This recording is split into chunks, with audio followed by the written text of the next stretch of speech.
Hello दोस्तों, कैसे हो सब। तो आज हम लोग बात करेंगे रसायन शास्त्र का अध्याय नंबर 4 के बारे में। चलिए देखिए चैप्टर नंबर 4 में, चैप्टर नंबर 4 का नाम क्या है? कार्बन तथा इसके यौगिक। भाई कार्बन बहुत ही ज्यादा महत्वपूर्ण है एग्जाम के दृष्टि से भी और ऐसे भी। ठीक है, चलिए देखिए। तो सबसे पहले यहाँ पे मैं आपको एक हेडिंग डाल देता हूं, कार्बन की उपस्थिति। कार्बन की उपस्थिति मतलब ये हुआ कि कार्बन कहां कहां स्थित है। ठीक है, कार्बन जो है वो कहां कहां स्थित है, इसकी उपस्थिति कहां कहां पे है, वो देखना है मुझे। तो सबसे पहले मैं यहाँ पे बात कर लूंगा, कार्बन की उपस्थिति देख रहा हूं तब कि कार्बन पृथ्वी पर 0.02% पाया जाता है।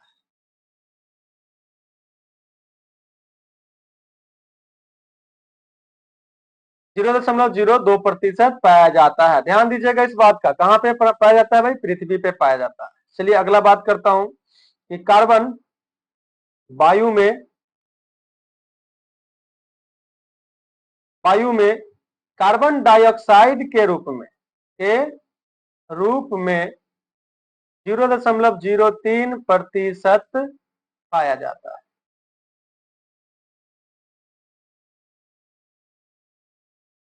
ठीक है, अब यहाँ पे कार्बन जो है कभी कभी किस मुक्त अवस्था में भी पाया जाता है। अब कार्बन मुक्त अवस्था में किसके किसके रूप में पाया जाता है? तो हीरा के रूप में पाया जाता है, ग्रेफाइट के रूप में पाया जाता है, कोयला भी बोल सकते हो, एक फ्लोरीन भी होता है। ठीक है, चलो मैं आगे बात कर लूंगा उसका।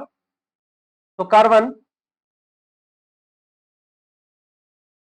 मुक्त अवस्था में मुक्त अवस्था में हीरे कॉमा ग्रेफाइट तथा कोयले में पाया जाता है।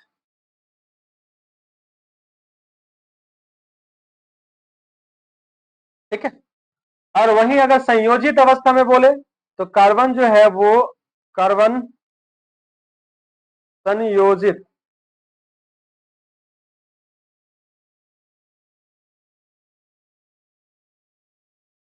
अवस्था में कार्बन जो है वो संयोजित अवस्था में देखा जाए तो मुख्य रूप से कार्बोनेट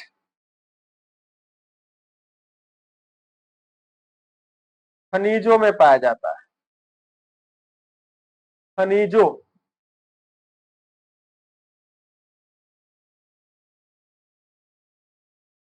में पाया जाता है। अगर आप यहाँ पे ध्यान से देखें तो समझ में आ जाएगा कि मैं बात क्या कर रहा हूं कि कार्बन पृथ्वी पर, कहां पे? पृथ्वी पर 0.2% पाया जाता है। इससे ऑब्जेक्टिव क्वेश्चन आता है।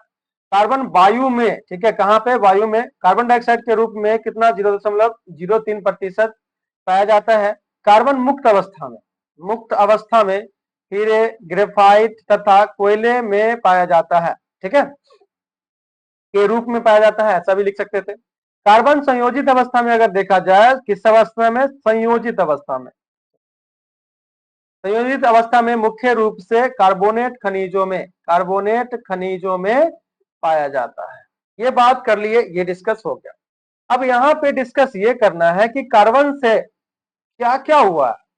तो देखा जाए तो कार्बन से मुख्य रूप से सभी जीवों का निर्माण हुआ है। तो यहाँ पे बोला जाएगा कि कार्बन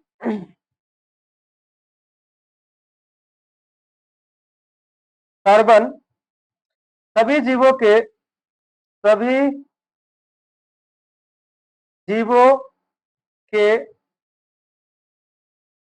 ठीक है, सभी जीवों के निर्माण में मुख्य अवयव है। क्या है? मुख्य अवयव है। अब प्रारंभ में देखा जाता था, मैं बता देता हूं, ध्यान से सुनना, कि प्रारंभ में यानी शुरुआती में वैज्ञानिकों का यह मानना था कि सिर्फ सजीव स्रोतों से ही कार्बनिक यौगिक को प्राप्त किया जा सकता है।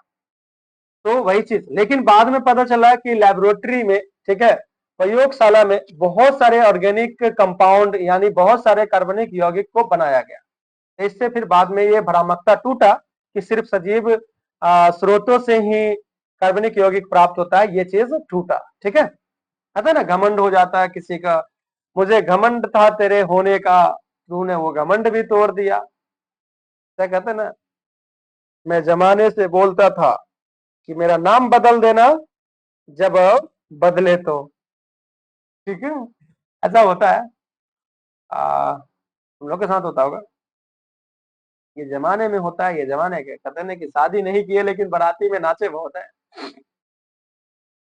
तो यहाँ पे अगर देखा जाए तो प्रारंभ का बात हो रहा है, तो प्रारंभ में सजीव स्रोतों से, सजीव स्रोतों, अब यह सजीव स्रोत क्या हो सकता है? सजीव स्रोत हो सकता है आपका या तो वनस्पति, वनस्पति जगत,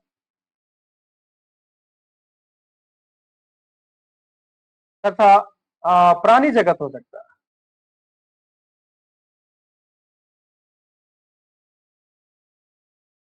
पढ़ेंगे सजीव स्रोतों से प्राप्त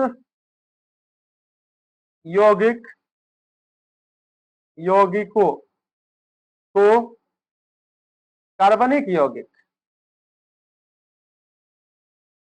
कार्बनिक यौगिक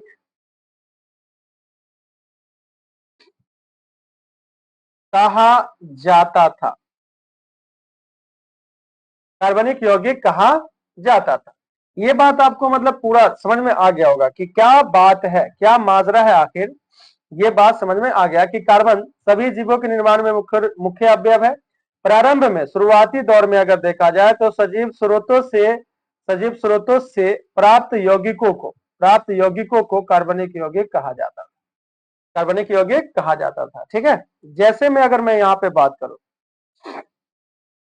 चीनी, चीनी को कार्बनिक यौगिक कहा जाता था क्योंकि ये ईख से मिलता था। ईख मतलब क्या हुआ, वनस्पति। ठीक है, तो ये ईख से मिलता था इसलिए इसको ऐसा कहा गया था। उसके बाद अगर देखा जाए तो सिट्रिक, सिट्रिक अम्ल, क्योंकि ये नींबू से मिलता था। ठीक है, नींबू से मिलता था, बहुत सारा था इत्यादि। ठीक है, अब यहाँ पे थोड़ा सा घेरा लगा दिया जाए।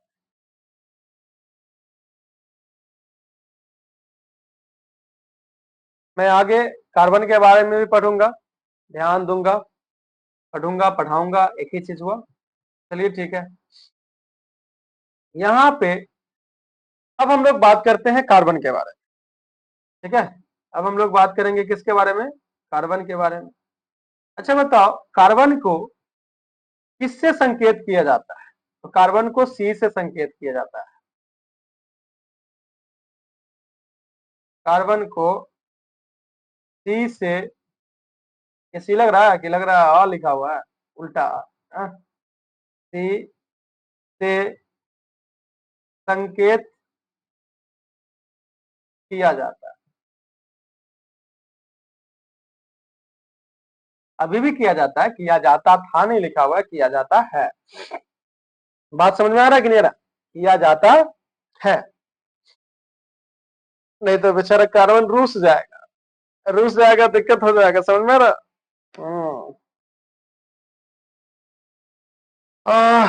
बेचारे को दर्द नहीं दो, मत तड़पाओ, देखता हूं, आगे बढ़ता हूं। नहीं तो कहते हैं ना कि दर्द भरा दिल और चेहरे पर हंसी, आंखों में राज ऐसा कि कोई पढ़ नहीं सकता, मेरा वजूद तारों सा है, देख सब सकते हैं परंतु कोई चढ़ नहीं सकता। वही वाला बात हो जाता है। यहाँ देखिए ध्यान से, अगला बात करेंगे, कार्बन की परमाणु संख्या कितनी होती है? कार्बन की परमाणु संख्या अगर देखा जाए 6 होती है। कितनी होती है? 6 होती है।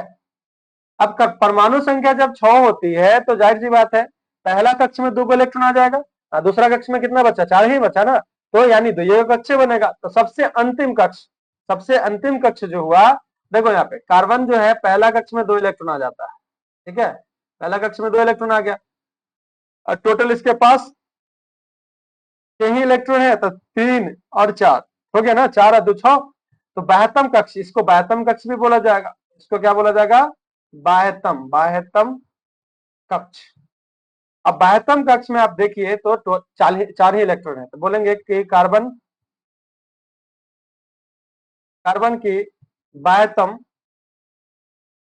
बाह्यतम सबसे बाहरी, ठीक है, कक्ष में 4 इलेक्ट्रॉन होता है, 4 इलेक्ट्रॉन होता है, और इसी कारण 4 इलेक्ट्रॉन के कारण ही अगर देखा जाए तो ये 4 बंधन ही बनाता है। तो कार्बन कितना बंधन बनाएगा, कार्बन 4 बंधन बनाता है।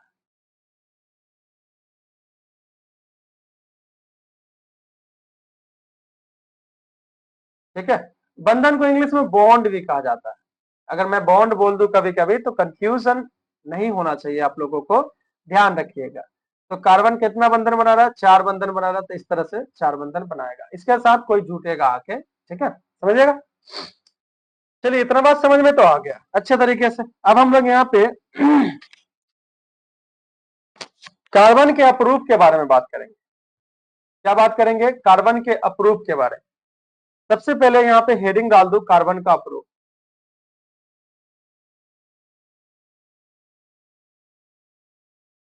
कार्बन का अप्रूप, अब देखो अप्रूप का मतलब क्या होता है वो समझते हैं। जैसे भगवान का रूप कौन है, माँ सब होती है, माँ बाप होते हैं, खासकर बोला जाए तो, क्योंकि अगर वो साथ छोड़ दे बचपन में तो पता नहीं कहाँ आप नजर आते, ठीक है। तो जैसे भी है वो भगवान ही होता है, एक तरह से बोला जाए तुम्हारे लिए। तो भगवान का रूप हुआ माँ बाप, तो वो भगवान का अपरूप हुआ उसी तरह से, क्योंकि भगवान उसमें बसते हैं, भगवान का अंश है, समझ लीजिए, ऐसा बोल सकते हैं। उसी तरह से कार्बन का अपरूप, कार्बन का अपरूप कौन कौन होता है पहले वो बात कर लेता हूं। कार्बन का अपरूप जो होता है वो होता है हीरा, ग्रेफाइट, फ्लोरीन, ठीक है, कोयला में भी होता है। तो यहाँ पे जो मुझे पढ़ना है वो चीज बात करेंगे। तो हीरा, ग्रेफाइट तथा फ्लोरीन,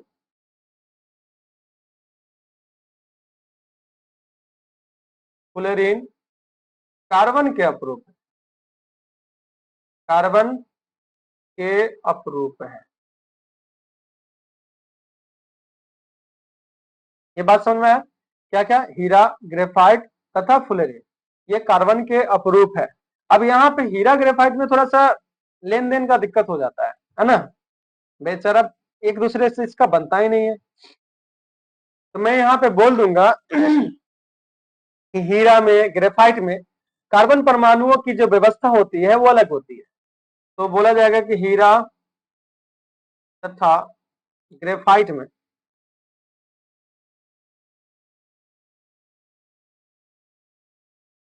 ग्रेफाइट में कार्बन परमाणुओं की व्यवस्था, कार्बन परमाणुओं की व्यवस्था भिन्न भिन्न होती है, भिन्न भिन्न होती है,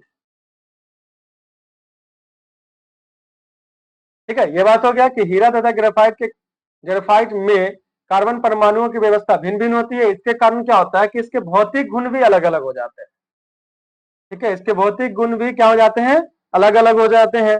तो बोल दूंगा कि हीरा तथा ग्रेफाइट में, तथा ग्रेफाइट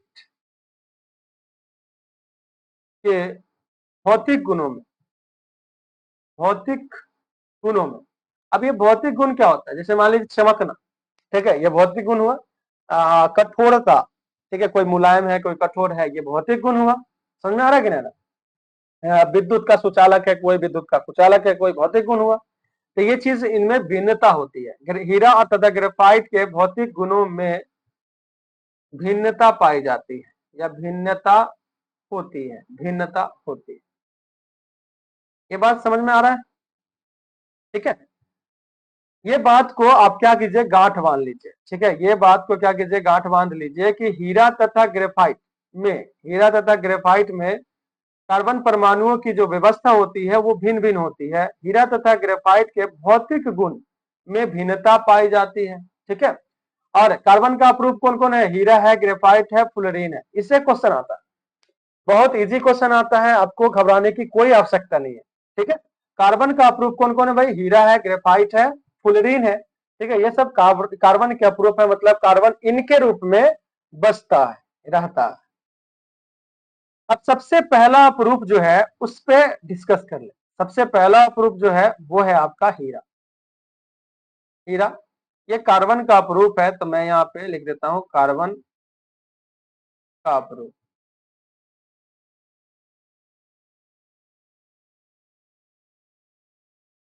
हीरा जो है वो क्या है भाई, कार्बन का अप्रूप है, तो मैंने यहाँ पे लिख दिया कार्बन का अप्रूप।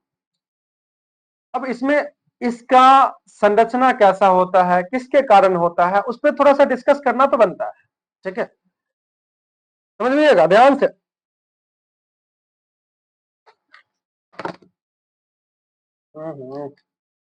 मेरा मोबाइल भी फोड़वा देगा ना।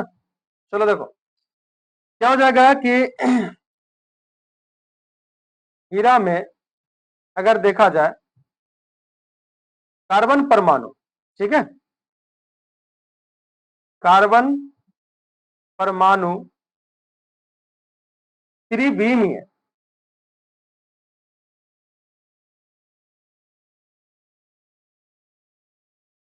त्रिविमीय संरचना के रूप में, संरचना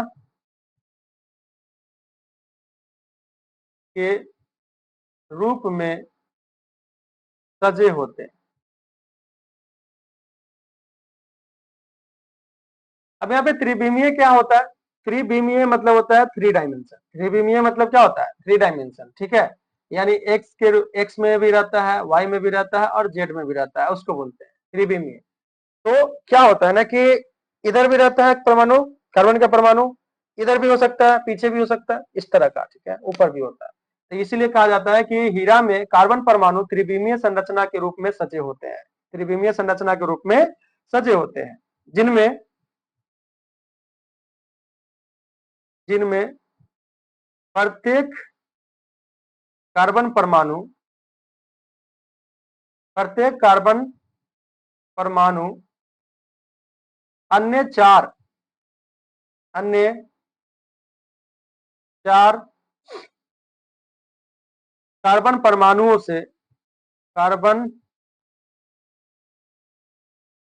परमाणुओं से, ठीक है, सहसंयोजक दोस्ती कर लेगा। ठीक है, कैसे कर लेगा, दोस्ती कर लेगा, बड़ा गहरा दोस्ती कर लेता है। सहसंयोजक बंधन द्वारा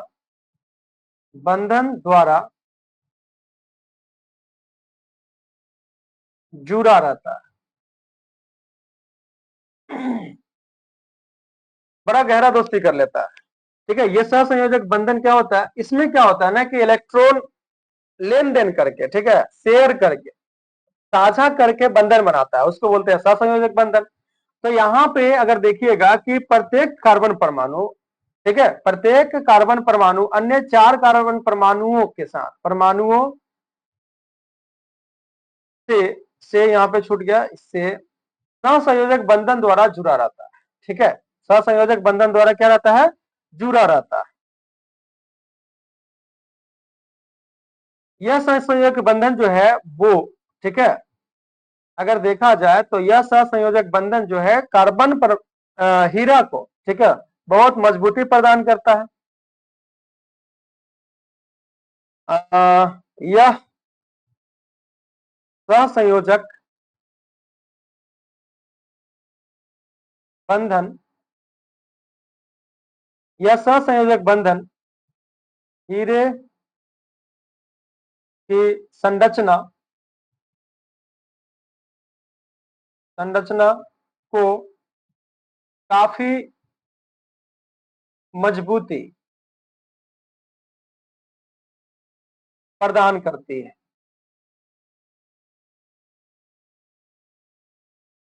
जब काफी मजबूती प्रदान करती है, इसके कारण ये बहुत कठोर होता है। ठीक है, बोल सकते हो कार्बन का अपरूप हीरा, अर्थात अर्थात कार्बन का अपरूप हीरा अधिक कठोर होता है। सर्वाधिक बोल सकते हो, अधिक बोल सकते हो, अधिक कठोर होता है।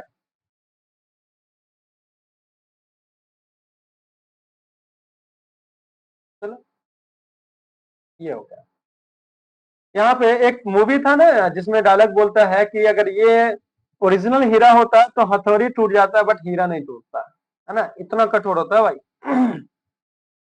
हीरा में कार्बन परमाणु, ये चीज समझना बड़ा जरूरी है। हीरा में कार्बन परमाणु त्रिविमीय है, यानी 3 डायमेंशन में होता है। इधर भी होगा, इधर भी होगा और इधर भी होगा, मतलब ऐसे अंदर उधर भी घुसा रहता है। संरचना के रूप में सजे होते हैं, जिनमें प्रत्येक कार्बन परमाणु, ठीक है, प्रत्येक कार्बन परमाणु अन्य 4 कार्बन परमाणुओं से, यहाँ पे से है, सहसंयोजक बंधन द्वारा जुड़ा रहता है। देखो यहाँ पे ये कार्बन के बारे में बात कर लेता हूँ। ये कार्बन जो है, मान लीजिए इसको मेन कार्बन मान लेते हैं।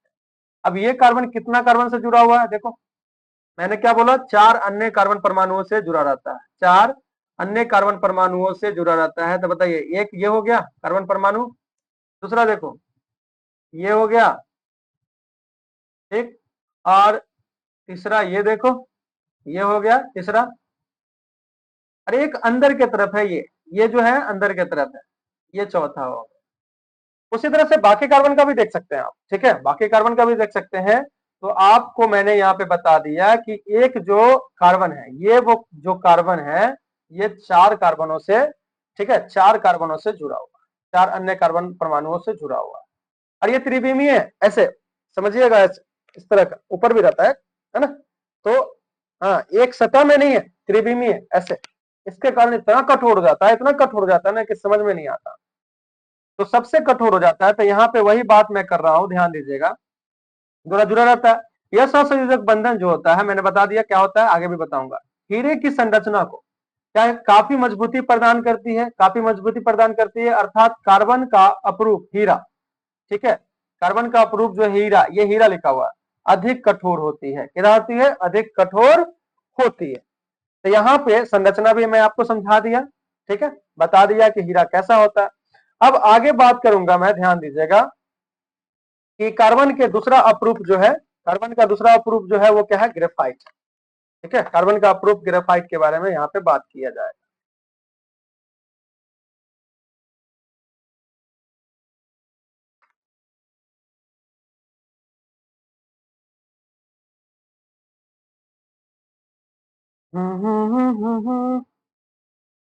चलो, वक्त हो गया और बहुत सारे हो गए। बहुत अच्छा कहा जाता है कि वक्त हर जख्म भर देता है, पर किताबों पे धूल लगने से कहानियां खत्म नहीं होती। ठीक है, जख्म भर नहीं देता, वक्त हर जख्म भर नहीं देता, उस जख्म में जीना सिखा देता। कुछ दिन रह जाओगे ना। मेरा कहना तो है, कहना भी है ये कि अगर कभी भी मन ऐसा करे कि नहीं अब मेरे रास्ते खत्म हो गए, मैं बर्बाद हो गया, मैं खत्म हो गया, तो कुछ दिन जाके, मतलब कुछ दिन क्या, 5-6 घंटा सो जाओ, उसका ठीक हो जाता है। ठीक है, उस समय बड़ा टेंशन होता है। और दोस्त दोस्त को अच्छा बना लो बात करने के लिए, जो थोड़ा साथ दे। उतना भी कुछ नहीं है यार, दुनिया में क्या क्या हो, क्या सब रह जाता है। थोड़ा सा चीज के लिए मर जाइएगा, रिजल्ट अच्छा नहीं आया तो मर जाना, ये सब गलत बात है। एक रिजल्ट क्या कर लेगा। चलो देखो यहाँ पे ध्यान से, दूसरा जो है ग्रेफाइट है। दूसरा जो है वो क्या है, ग्रेफाइट है। भाई ये कार्बन का अपरूप है, ये भी कार्बन का अपरूप है, तो मैंने लिख दिया यहाँ पे कार्बन का अपरूप।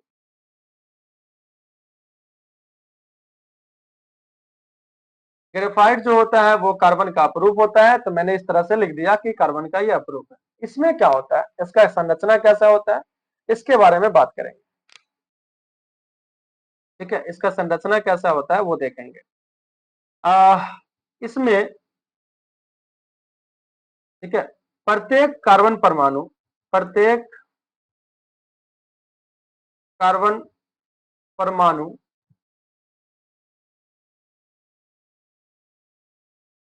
अन्य तीन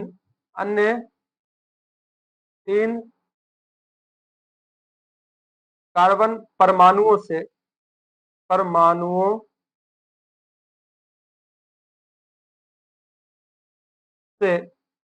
एक ही तल में, ये चीज बड़ा इंपॉर्टेंट है, एक ही तल में, ठीक है, एक ही तल में सहसंयोजक बंधन द्वारा सहसंयोजक बंधन द्वारा सहसंयोजक बंधन द्वारा जुड़कर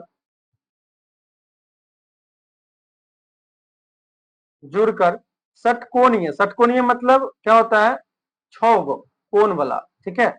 तो षटकोणीय बलय मतलब रिंग होता है, ठीक है, बलय बनाता है। समझाऊंगा भी, समझिएगा। जो परतों पर जो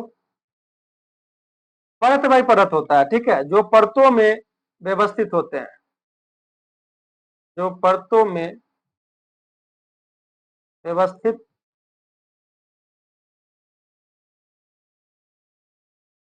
होते हैं, जो परतों में व्यवस्थित होते हैं, यहां पे समझना है इसको।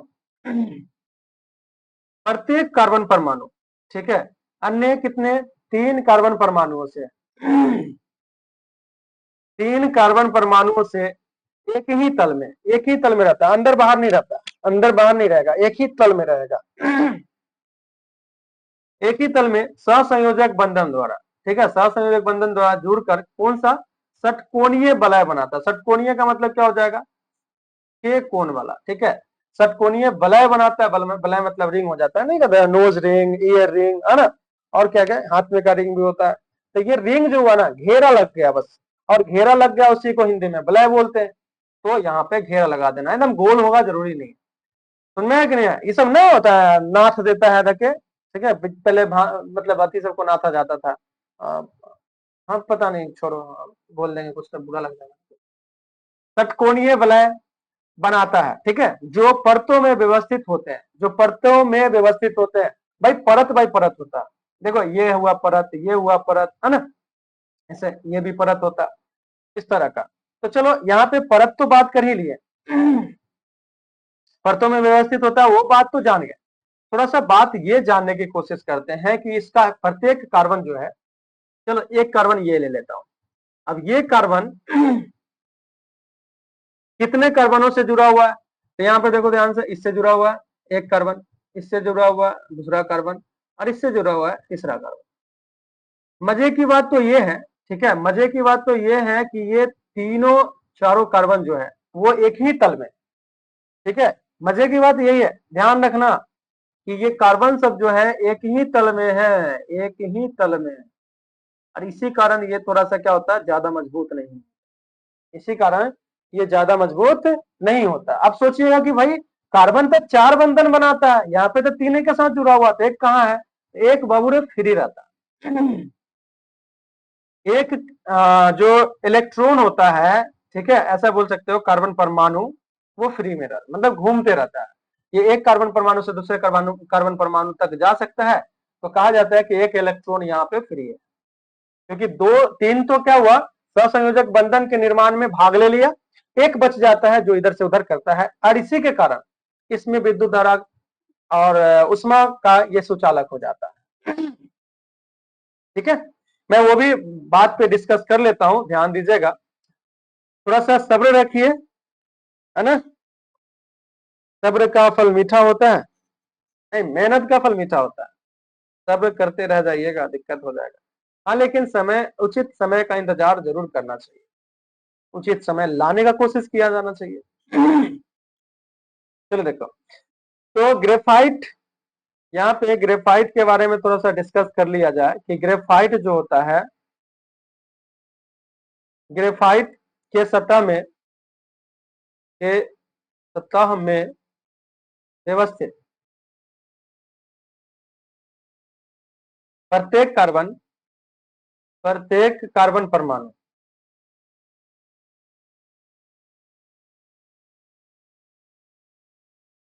प्रत्येक कार्बन परमाणु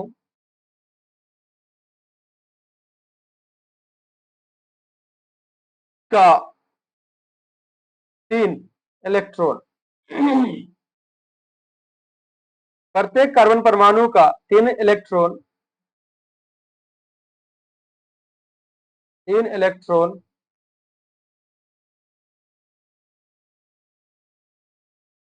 सहसंयोजक बंधन, सहसंयोजक संयोजक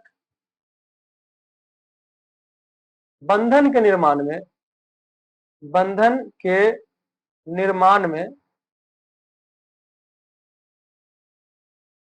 में लग जाता है।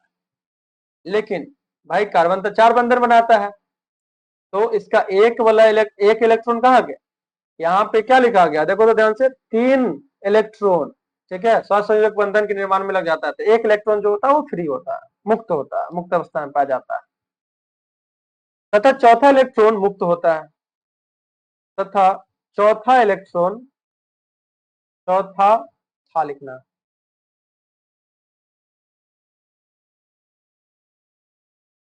चौथा इलेक्ट्रॉन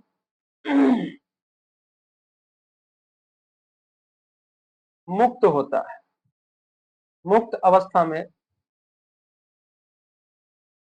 पाया जाता है। और ये जो मुक्त अवस्था में पाया जाता है ना, वो एक कार्बन परमाणु से दूसरे कार्बन परमाणु तक गमन करता है। जो एक कार्बन परमाणु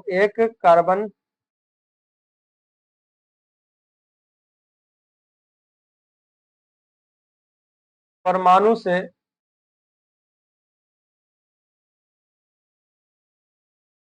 दूसरे कार्बन परमाणु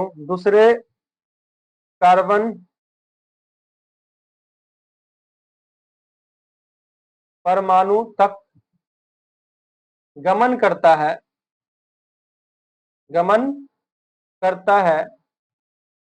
इसी कारण ग्रेफाइट ग्रेफाइट उष्मा व विद्युत का सुचालक होता है।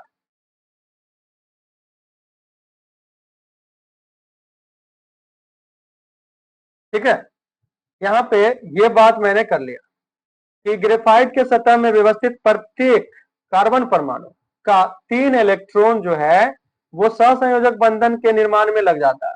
लेकिन चौथा इलेक्ट्रॉन जो है, ठीक है, ये क्योंकि कार्बन 4 बंधन बनाता है, उसमें 4 इलेक्ट्रॉन शेयर करेगा। चौथा इलेक्ट्रॉन जो होता है वो मुक्त अवस्था में पाया जाता है, वो फ्री होता है, अब इधर से उधर घूमते रहता है। जो फ्री रहता है नहीं देखते हो, बस कभी उधर जाएगा कभी उधर जाएगा। तो जो एक कार्बन परमाणु से, लेकिन उसका भी फायदा होता है भाई, ये मत समझना कि वो फालतू है। एक कार्बन परमाणु से दूसरे कार्बन परमाणु तक गमन करता है, ठीक है, गमन करता है मतलब जाता है, गति करता है। इसी कारण से ग्रेफाइट जो होता है उष्मा और विद्युत का, ठीक है, ये ध्यान रखिएगा, उष्मा व विद्युत का सुचालक हो जाता है। इस मतलब इससे विद्युत धारा पास हो सकती है या उष्मा पास हो सकती है। जैसे देखो पेंसिल के बीच में ना जो होता है वो ग्रेफाइट होता है, ठीक है, जिसको तुम छेद लेते हो तो निकलता है ना, वो ग्रेफाइट होता है। अगर इधर से तार सटा दो बैटरी में जोड़ दो, और उधर से तार सटा दो, ठीक है, और उसको बॉल में जोड़ दो, मतलब ये तार का काम करवा लो इससे, ठीक है, इससे तार का काम करवा लो, इससे मतलब नहीं, पेंसिल से, ठीक है, तो वो जलेगा, बॉल जलेगा। भले ही ज्यादा वोल्टेज में ना जले, ठीक है, अच्छा सुचालक है कि नहीं अलग बात है, बट सुचालक है। बात समझ में आ गया? तो ये चीज होता है। अब यहाँ पे क्या होता है कि ये जो है वो एक परत में रहता है, परत बाई परत रहता है। मान लीजिए ये हुआ परत में, ये भी एक परत में, तो एक दूसरे पर फिसल सकता है क्योंकि वो अंदर में नहीं घुसा हुआ, एक ही सतह पे परत बाई परत है, घसक सकता है, ठीक है, जिसके कारण ये मुलायम होता है। तो मैं यहाँ पे उसका भी बात कर लूं कि ये मुलायम क्यों होता है, ठीक है, मुलायम क्यों होता है। चलिएगा, ज्यादा यहीं पे लिखना है, बाकी तो आपका लगता है कि ये बस चल रहा है थियोरेटिकल टाइप का ही। ग्रेफाइट में कार्बन परमाणुओं की परत अगर देखा जाए तो ग्रेफाइट में कार्बन परमाणुओं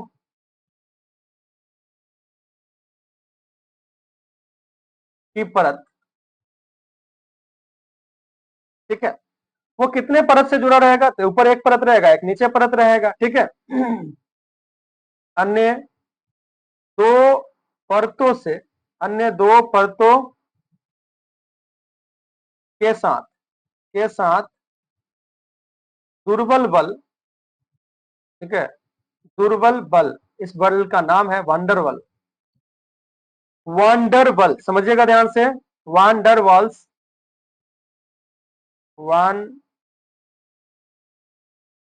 वंडर वॉल्स बल, ठीक है। दुर्बल बल वांडर वाल्स बल यानी बलों द्वारा जुड़ी होती है, जुड़ी होती है,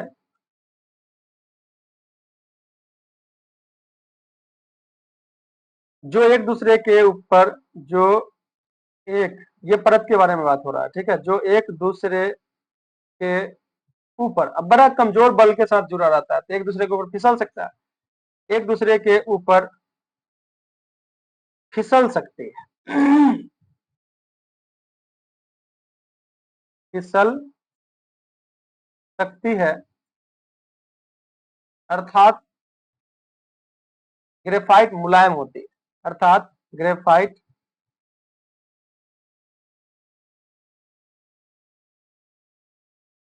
मुलायम होती है। बात समझ में आ गया? यहाँ पे एक बात आपको समझना है, ग्रेफाइट में कार्बन परमाणुओं की परत, परत जो है अन्य दो परतों के साथ, ठीक है, जैसे ये परत है, इसके नीचे भी परत है, ऊपर भी परत है, ऐसे साथ दुर्बल बल, ठीक है, दुर्बल बल जो है उसका नाम है वांडर वाल्स बल, ठीक है।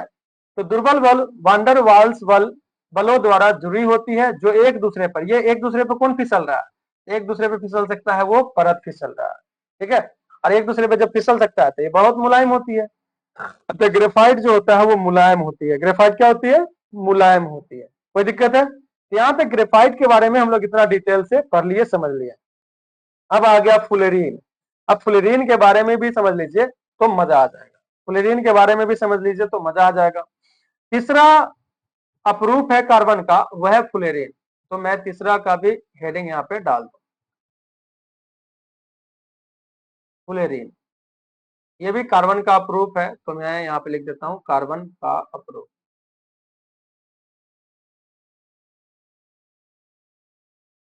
ठीक है। क्या हो जाएगा? कार्बन का अपरूप हो जाएगा, समझिएगा। फ्लोरीन तो स्ट्रक्चर वाइज देख लो फुटबॉल जैसा, फ से फ्लोरीन, फ से फुटबॉल, यही क्वेश्चन आता है, इससे ज्यादा नहीं आता, ठीक है। मैं बस समझा रहा हूँ, पढ़ा रहा हूँ कि आपको कंसेप्ट क्लियर होना चाहिए। फ्लोरीन कार्बन का, कार्बन का एक शुद्धतम, शुद्धतम अपरूप है, शुद्धतम अपरूप है, जो बड़ी संख्या में, जो बड़ी संख्या में, बड़ी संख्या में कार्बन परमाणुओं के संयोजित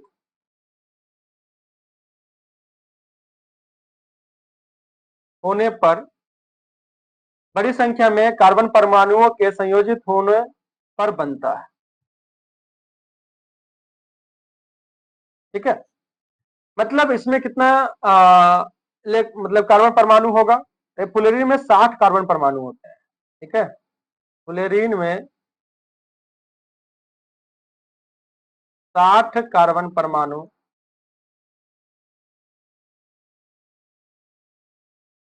ठीक है, ब्रैकेट में भी लिख देता हूं C16, इसको C60 कहा जाता है, होते हैं। फ्लोरीन में कितना कार्बन परमाणु होते हैं? तो 60 कार्बन परमाणु होते हैं, 60 कार्बन परमाणु होते हैं। इसकी आकृति, इसकी आकृति, ये बड़ा इंपॉर्टेंट है, ध्यान रखिएगा। इसकी आकृति फुटबॉल की भांति, फुटबॉल की भांति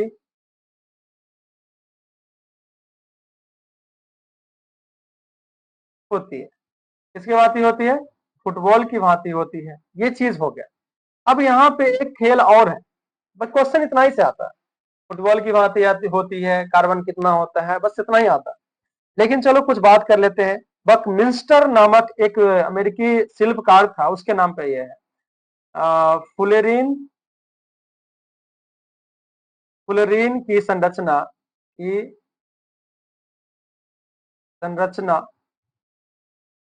बकमिंस्टर, बकमिंस्टर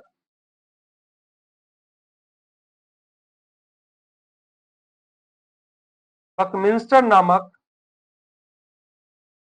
एक अमेरिकी अमेरिकी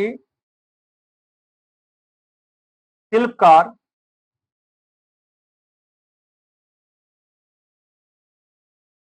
अमेरिकी शिल्पकार द्वारा निर्मित है, द्वारा निर्मित है। जियोडेसिक गोलाकार, जियोडेसिक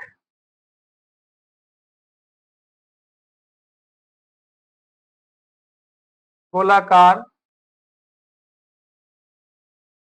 जियोडेसिक गोलाकार गुंबज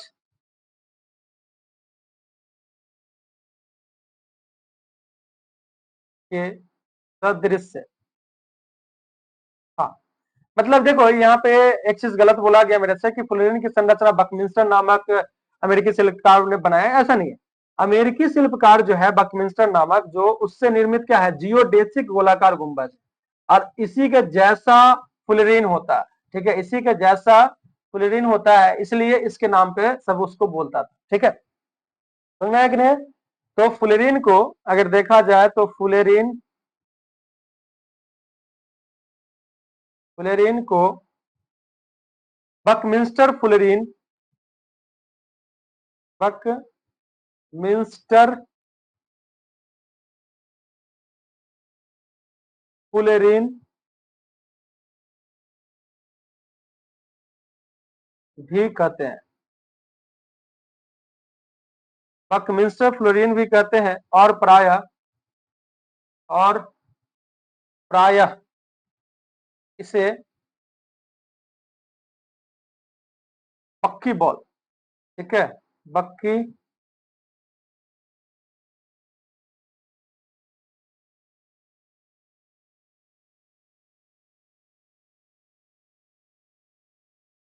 भी कहते हैं।